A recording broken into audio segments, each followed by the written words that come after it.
ایک بنی اسرائیل کا شخص تھا جس نے 99 قتل کیے تھے. وہ اپنے بنی اسرائیل کے ایک عالم کے پاس پہنچا اور اس سے کہا کہ میں نے 99 قتل کیے ہیں، کوئی نجات کا راستہ ہے، کوئی مغفرت کا راستہ ہے؟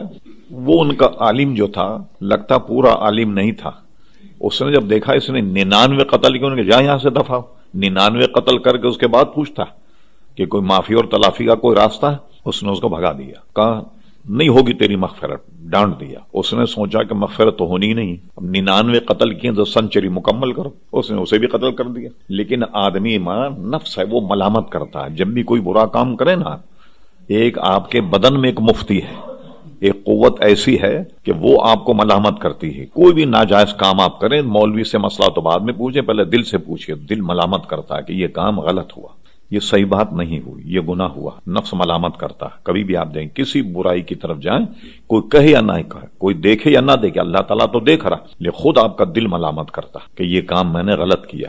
نفس ملامت کرتا. اسی لیے صوفیہ کہتے ہیں ایک سے نفس امارہ ہے جو برائی کی طرف اکساتا، ایک ہے نفس لوامہ، یعنی یہ قوتیں ہیں پوشیدہ روحانی، وہ آدمی کو خوف خدا یاد دلاتی. کوئی بھی آدمی غلط کام کرے، کوئی بتایا نہیں، آپ کسی سے پوچھے نہیں، بلکہ وہ اندر کی قوت ہے جو آپ پر ملامت کرتی. 100 تو قتل کر لیے اس نے، اب پھر بھی خواہش یہ ہے کہ کوئی آدمی ملے اور وہ مجھے بتائے کہ میری نجات اور مغفرت کا طریقہ کیا ہے. پھر وہ پہنچا کسی ٹھکانے کے عالم دین کے پاس. وہ اچھا آدمی تھا. اس نے کہا ہاں ہے اس کا طریقہ. ان کا تم ایسا کرنا، فلاں بستی میں چلے جاؤ. ایک بستی کا پتہ بتایا، وہاں کچھ اللہ کے نیک بندے رہتے ہیں، وہ تمہیں صحیح مسئلہ بتائیں گے کہ تمہاری مغفرت کا سامان ہوگا. وہ سن کر اس بستی کی طرف چلتا ہے. جب وہ چلنے لگا تو جہاں سے وہ چلا تھا، جہاں وہ جانا چاہتا، ابھی بیچ راستے پر ہے کہ موت کا وقت آ گیا. یہ بھی یاد رکھیے، جب آدمی کو توبہ کرنی ہو تو اس میں دیر نہیں کرنا چاہیے، نہ جانے کب وقت آ جائے.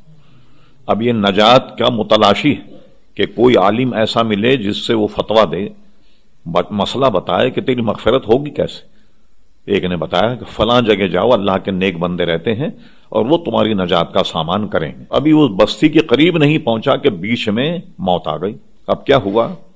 رحمت کے فرشتے بھی آ گئے اور عذاب کے فرشتے آ گئے. عذاب والے اپنی طرف کھینچ رہے ہیں اس لیے کہ 100 کا قاتل ہے، اور رحمت کے فرشتے اپنی طرف کھینچ رہے ہیں کہ جا تو رہا تھا توبہ کرنے کی طرف، اس لیے ہمارا آدمی. تو اللہ تبارک و تعالیٰ نے فرشتوں کا یہ نظر دیکھ کر ایک فرشتے کو بھیجا. وہ انسانی شکل میں آیا اور آنے کے بعد دونوں فرشتوں سے یہ کہا کہ اللہ تبارک و تعالیٰ یہ فیصلہ فرماتا ہے کہ جہاں سے یہ توبہ کرنے کے لیے چلا تھا وہاں کا فاصلہ ناپو، اور جہاں جانا چاہتا تھا ادھر کا فاصلہ ناپو کتنا ہے، اور جس کے قریب ہو اسی کے ساتھ اس کا حشر کیا جائے. اب اللہ تبارک و تعالیٰ کے ارشاد پر یہ فرشتوں نے ناپا تو یہ اللہ کی مہربانی ہے. یہ تو بات ہے جو میں کہہ رہا ہوں، اللہ نے مہربانی کی. جدھر نیک بندے رہتے تھے ایک بالش ادھر زیادہ ہو گیا، وہ یعنی توبہ کی طرف جب جا رہا تھا تو ادھر زیادہ ہو گیا. تو اللہ تعالیٰ سے کہا مولا یہ اس طرف زیادہ ہے جو تیرے نیک بندے. تو اب اللہ تبارک و تعالیٰ نے فرمایا چونکہ توبہ کی نیت سے چلا تھا، مغفرت کا متلاشی تھا، اور اللہ کے نیک بندوں کی بستی کے قریب آیا، اور جہاں سے چلا تھا وہاں سے دور ہو گیا، لہذا اس کی مغفرت کر دی. تو اللہ کے نیک بندوں کی بستی کی طرف کوئی جائے اور راستے میں موت آ جائے تو اللہ تبارک و تعالیٰ ان اللہ کے نیک بندوں کی وجہ سے اس کی مغفرت فرما دیتا ہے. یہ دیکھیے اللہ تبارک و تعالیٰ کی مہربانی کہ جو توبہ کے راستے پر گامزن ہو جائے تو اللہ تبارک و تعالیٰ اس کو معاف کر دیتا ہے. ابھی اس نے باضابطہ اللہ کے بندوں سے وہ ملا بھی نہیں اور توبہ بھی نہیں کی، لیکن ارادہ توبہ تھا اور اللہ تبارک و تعالیٰ اس کی مغفرت فرما دی. اور یہ بھی میں نے بتایا آپ کو کہ اس مجمع کو جو دیکھ رہے تھے اللہ تبارک و تعالیٰ نے ان کی مغفرت فرما دی. تو اللہ کے نیک بندوں سے ہمیشہ تعلق رکھنا چاہیے کہ وہاں کا بیٹھنے والا، ان کے ساتھ رہنے والا کبھی محروم نہیں رہتا.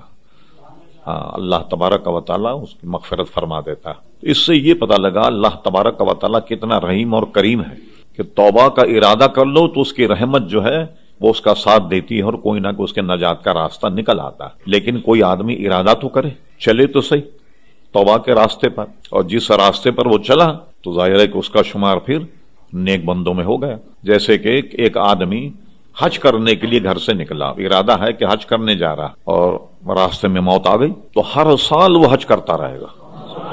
یا کسی بھی نیک راستے میں نکلے اور اسے موت آ جائے تو ہمیشہ اس کی وہ نیکی لکھی جائے گی.